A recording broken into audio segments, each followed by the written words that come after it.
Really, what is vitality and vibrancy, and how do I get it?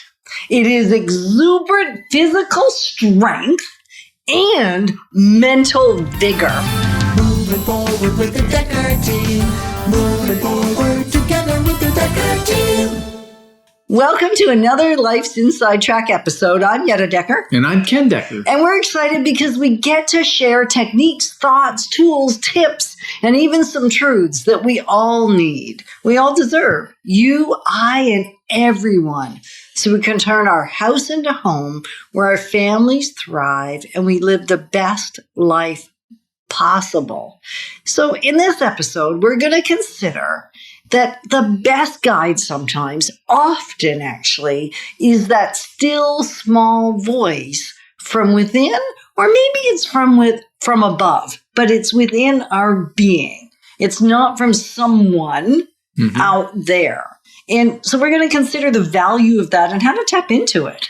Right. And part of having a life exponential, one of the biggest puzzle pieces is your vitality, your vibrancy, how you're energetically vibrating, what you're attracting, and how much energy do you have to deal with the stuff that's being attracted. How's that? Well, that's good because we know we schedule fun. You've heard us say this before because we know that the challenges and the opportunities of having things to overcome schedule themselves. Mm-hmm. We don't have to schedule them. They just come at us. So how can we use or tap into the inner knowing we already have to build our vitality and our vibrancy? Yeah, because, sometimes there's things that we're pretending that we don't know that we do. Right. Or, like when I eat that ice cream, I got nailed to the wall the other day when I was my workout trainer. She goes, "You're putting in all this hard work and you ate ice cream." But the problem was I didn't just eat ice cream. I bought two 2-liter packages of ice cream, right? Right. To share with my friends. Yeah, so that they can have struggle with their weight too. But really her point was you're vibrant, you're vital, you're making amazing decisions. And what is it that's causing you to ignore the things you already know? Because you didn't need her to tell you that the ice cream wasn't aiding you.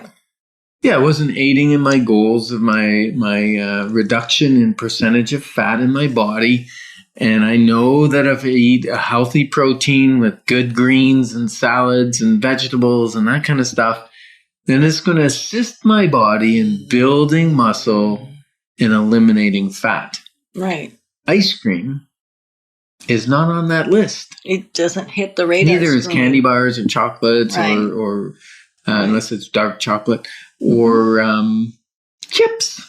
Right. Some of my nemesis. They are some of your nemesis. And the interesting thing is, if you've had success already, and in Ken's case, he's already been able to be a really healthy weight for most of his life. He works out, he plays sports, like he does all the things to keep his vitality and his vibrancy at a premium, even as he's saging, right? Like you're doing those things with excellence.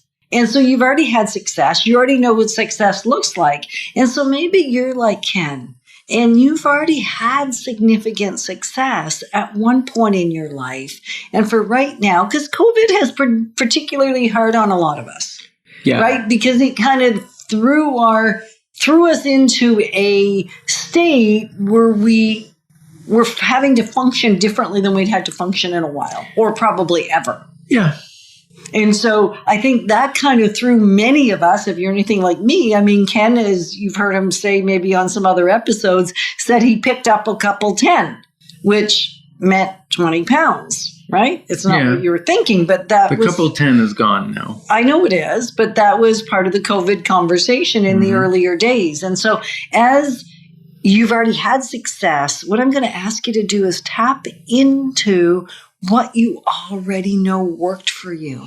Like, what did you do then? How much workout did you do? What did you eat? It's not that we really need to go, generally speaking, need to learn that much more. We just get to apply what we already have experienced was effective for us. Because what's effective for me may not be effective for you. Yeah, many times you're eating things that are not healthy for you out of habit as opposed to choice. Because if you make the choice, you know which one's healthier than another choice, right? Right. You know which one's a death step and which one is a life step.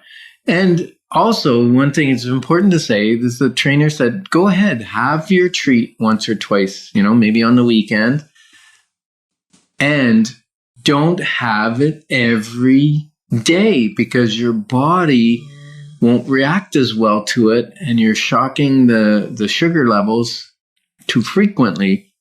Whereas if you give it healthy, vibrant food 5 days a week or 6 days a week, and then one day you go off the bandwagon, so to speak, she said it'll have very little effect. Right, because your body's already kicked into high gear. I mean, your metabolism steps up. Like we all know.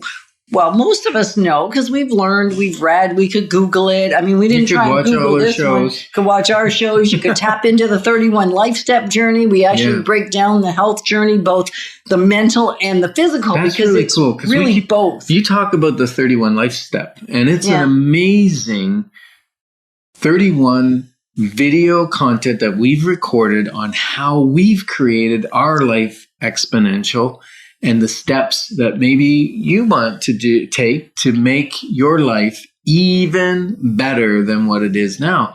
And all you got to do is jump on our website, doubledecker.life. And now last week I tried it, the link was broken.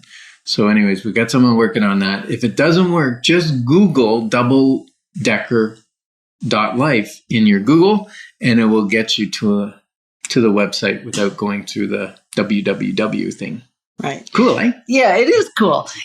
So we're really just saying you already know. You already know. I can't remind you enough because the number of times in my life that all I needed to do was be reminded to tap into what I already knew but had chosen to ignore. So maybe the question is, what are you ignoring that you already know? Sometimes we need to slow down the plan. Slow down the plan, what you're going to do, because we're reactive. And when we're reactive, and I used to do this, and for whatever reason, I'm not as hungry as I used to be, but I would go and I'd go into a crash mode, and then I would stop any junk food store place, grab chocolate bars at the gas station when I'm filling up, or, shove down a bad for me burger or whatever it was, just to sedate that feeling of hunger. Mm-hmm. And one of the things I've done that's actually been really, really helpful is to journal. Like have a food journal. Ken has a food journal. You can have a thought journal. You can have a gratitude journal. Any sort of journal that increases your mental and your physical exuberancy and vitality, your vigor, so to speak, so that you can. It's harder to deny what you see in writing. That's true. Even your trainer said to you, do you keep a food journal? And you said, yeah.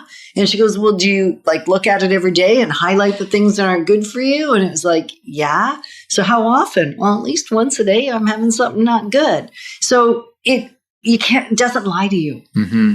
Yeah. So we also know you can't control the cards that you're dealt, but you can play your cards wise and the best possible way.